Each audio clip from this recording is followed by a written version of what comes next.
guys, it's Tiny Bear with Weikert Realtors. I'm here with Assistant Chief Bollard with O.W.L Volunteer Fire Department.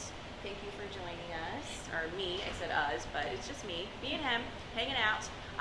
We wanted to talk to you guys about disposal of ashes, both with your fireplaces and with your charcoal grills.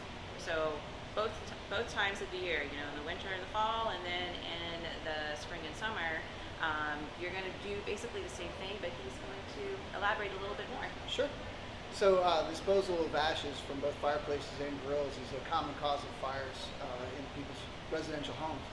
So what you want to make sure you're doing is make sure you let things cool down. Even when we think they're cool, there are still hot embers in there that can start a fire. Never, ever, ever put your grilled charcoal ashes or your fireplace ashes into a paper bag or into a plastic container. You really should have a steel container with a lid that you can keep those in.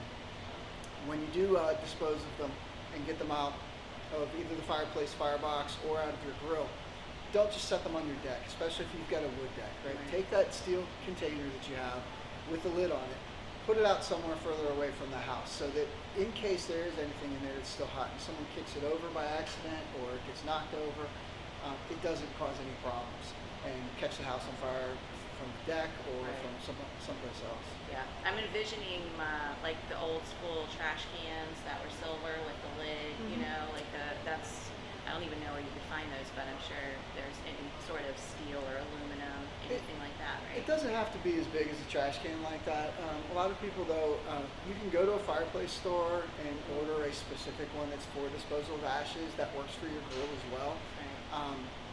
Or you can just go to the hardware store and just look for a steel bucket. One that has a lid is preferable, as I said, but you know, just in case it gets knocked over, that'll hopefully keep it from spilling everywhere. But yeah, you don't want to definitely use a plastic bucket or a paper bag. A lot of people do that and they'll stick them in their garage or they'll stick them out on the back deck, and both are just really bad ideas. Get those out away from the house, but give them plenty of time to cool off before you even try and move them out of the grill. Absolutely, plenty of time. We have a